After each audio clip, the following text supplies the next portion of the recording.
Say, if you give yourself up, listen, nobody can blackmail you with anything. I never forget, when I first started to really understand what this was all about, I just went to my parents and I just started confessing about stuff I did like in the 2nd grade. Seriously, but we don't know how all that stuff from the time we're kids, man. All that repression. Confess, man. Understand that, look, everybody's going through the same stuff. Same issues. It's just a bunch of repression.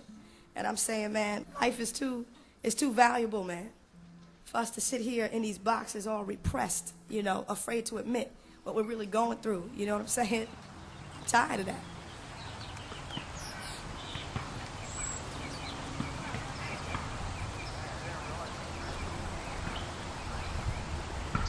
So before I start the letter, I want to kind of call this the prelogue and, share some confessions that I probably never shared. Things that, held for years and, lies that you may not know. I can remember one time we were in high school. Remember I got fired from Food Lion, and for 2 weeks, I felt like I was working, leaving every day, and telling you they weren't giving me no hours. But in actuality, I had got fired. But I was kind of too scared to tell you that. But it doesn't excuse for lying. Another big thing that I want to share is I remember in high school I started running with the wrong crowd and ended up robbing somebody.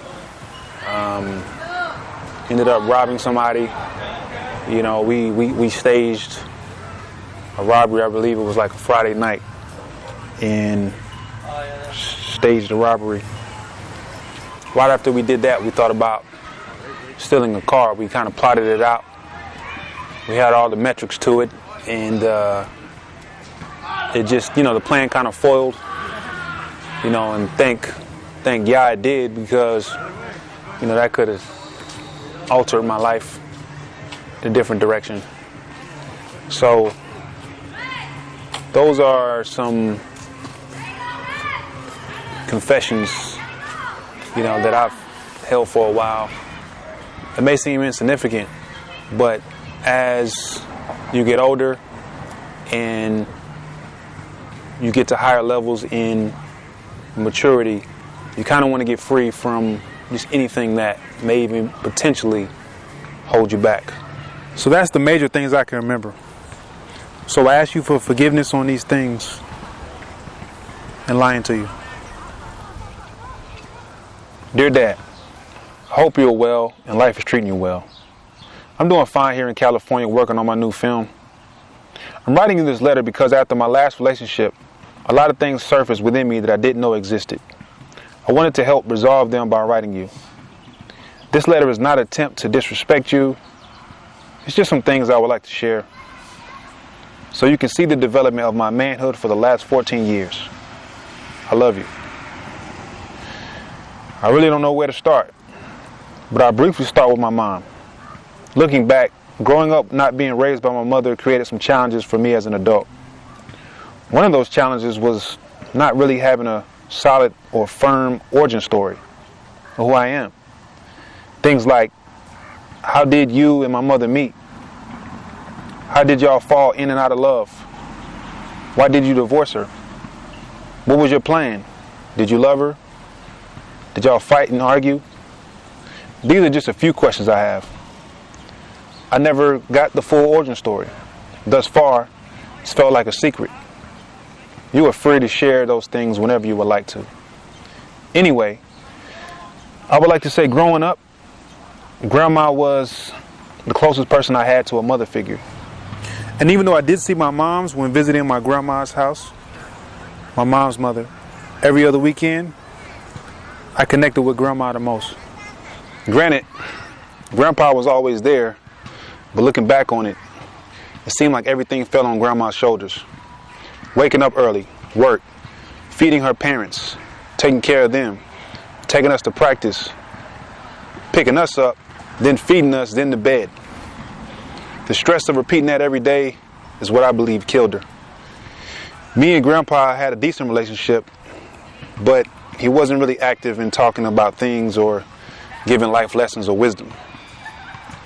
With her raising me and then suddenly passing in 1997, it really messed me up. It was almost at the age of 12, I had no one to really connect to. The person who raised me was gone and everyone else seemed like strangers. Up until now, the only connection I had with you was rare. Like when we briefly talked on the phone or when you briefly visited. However, I know times I saw you were unpleasant and usually involved a beating. I don't really remember having a decent conversation about life or anything before the age of 12. When you came and got me from New Bern, you were a stranger to me. It was sudden and I had no idea what to expect. I didn't know who you were. All I knew is that you were a truck driver, a former gangster, and very mean.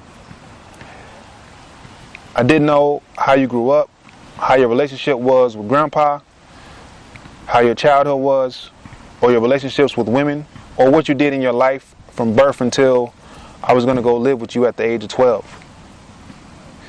The years we lived together from 1997 to 2004 were very tough for me. In that period, I can remember being told almost every day, you will never be nothing in life. Living almost every day in fear for the slightest mistake would spark your anger, and you would take it out on me physically or verbally. In the midst of those 7 years, I was angry not only at you, but the Most High. I wanted to and thought about taking my life many a times. I even thought about taking yours. How could he let this happen to me? How could he let someone do this to me? I thought.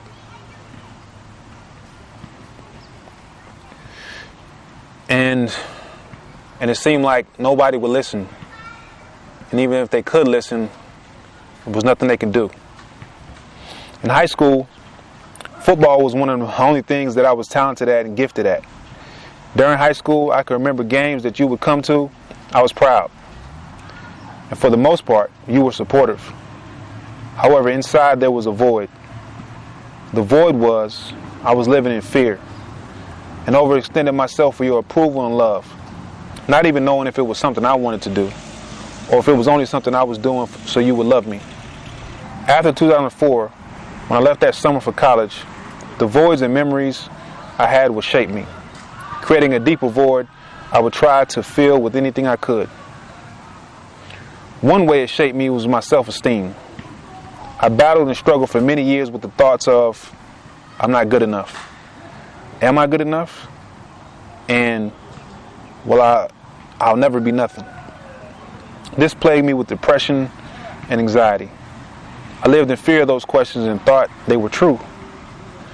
Though I left your house, I was still living as if I was there, not knowing who I was. The defining moment of these chains being broke was in the spring of 2008, when all of a sudden something hit me like a ton of bricks. I didn't want to play football anymore. It wasn't exciting. There was no passion, and the great void which had always been there appeared again. I thought to myself, how could this be? I had been playing football since I was 4, and it defined my life. It was the first time I wanted something for me, because this void was too deep. That spring, at Charleston Southern University, I received my life's calling. It happened in the cafeteria when a woman I never met prophetically told me that the Most High had something great for me to do, and it was my time to leave football behind. She didn't know me, so there was no way she could know what I had been going through. It was one of the first times in my life where those words were directed towards me. In that moment, everything that happened during those 7 years when I lived with you started to be erased. I want to make it clear, I don't blame you. Everything happens for a reason, and I thank you for doing what you could, teaching me what you knew, providing shelter those years, and giving me a lot of life lessons I still have today. It was only recently I've come to find out that my calling is 100% true. The purpose for which I was born is a great one.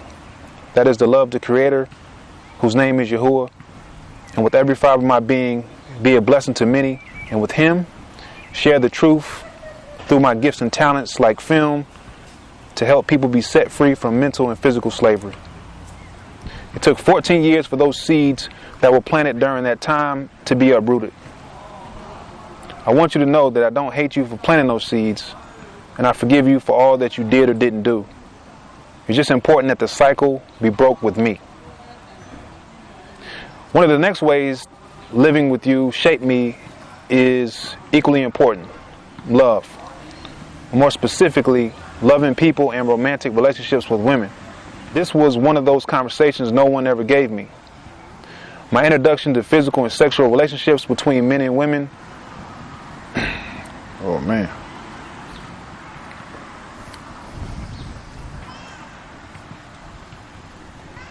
was one in the 5th grade.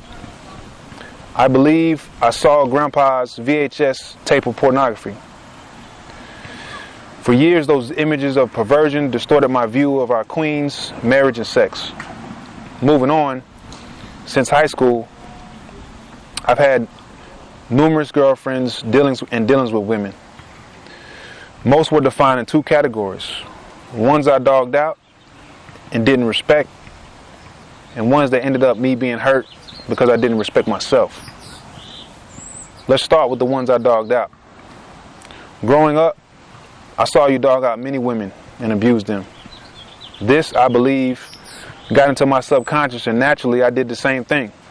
Though I never physically abused women, there are other types of abuse and disrespect. Most likely, I would suspect you either saw the same thing or wasn't taught the right way either. We never really talked about women, how to respect them, how to treat them like queens. I lusted after many women, degraded them and myself, thinking I could fill the void through sex or with a relationship. It took me hurting and being hurt to finally understand that that's not the way I want to be treated. For me, I desire the highest standard, so that is what I must give. The next category is relationships that ended in me getting hurt because I didn't respect myself. Teaching is done by example. A man who has been taught righteously how to love himself knows that he must be financially, emotionally, spiritually sound for his woman. But not getting this lesson I really needed during the time we lived together created a void and fueled lust. This void and lust created a subconscious idea that love could be earned. Every day for 7 years I tried to earn your approval and love by effort. It was done in the hopes that you would love me, yet I fell short. This played a major role in my relationship with Yahusha, thinking I can earn his love, and also in romantic relationships. I could never figure it out. Why does it feel like I'm always giving more love than I get, yet I fall short? Why do I always find myself with women who don't appreciate, honor, or respect me, or love me deeply as I love them? The answer was simple: lust. I didn't appreciate, honor, respect, or love myself. I spent years and years in broken relationships and lusting that they would give me what I never got. What we all deserve: love. I finally realized that I must appreciate, honor, and respect and love myself. Not only that, but love is a free gift. It cannot be earned by effort. The more you try to earn love, the more you devalue your worth. Love is a deliberate action in which someone must choose to do. It should be given freely. Either someone is willing to give it or they're not. This type of love is the one that will leave the 99 for the one and lay down his life for someone. This love is long-suffering, kind, does not envy, does not boast, is not proud or indecent or selfish or easily provoked. It doesn't think or rejoice in evil, but rejoices in the truth. This love is able to be quick to listen, slow to speak, and slow to anger. This intimate love also respects itself enough to know that it can't be given to everybody. Lastly, Yahusha showed me was one more thing I needed to get freedom from. Something I thought that was gone, but it secretly lay dormant, surfacing in unrecognizable ways. Anger. I had so much rage and anger at you, not just at what you did, but because I wanted you to pay. This also affected relationships with people. Evil for evil was secretly my motto. Okay, you hurt me? Well, I'm going to do the same. Was sometimes my thinking. Well, we are not to be like that. We are not to be overcome by evil, but overcome evil with good. Our love is not to be predicated off of what someone can or cannot do for you. I love because it's me. This has been therapy for me to share the truth of how I became me. So it's important to share. Thank you for all that you gave when it was all you had to give. Writing this letter put the finishing touches on uprooting some bad roots in my life, which has caused me to bear some bad fruit in relationships. Those roots were based in lust, pride, and fear, and stem back to the origins of me. These are man's greatest enemies. They can only be defeated through Yahusha, Messiah, who will give us power to overcome these sins and walk in love, humility, and faith. What's interesting is looking back on it, I'm certainly convinced that everything happens for a reason. You remember Miss Wanda that used to live around the corner? Well, she briefly knew a little bit about what was going on, and she convinced me to get a journal, a little green journal, when we were hanging out one day. And in this journal, this journal became my escape. And I started writing to just escape from what was going on at home. And these journal entries turn into poems, and these poems turn into scripts, and these scripts have turned into and will continue to turn into a tool so that people are set free from spiritual and physical slavery. So when you rewind the tape back, without me even having to pick up the pen to escape, none of that would be possible. So I want to let you know that, even though it was crazy, everything happens for a reason.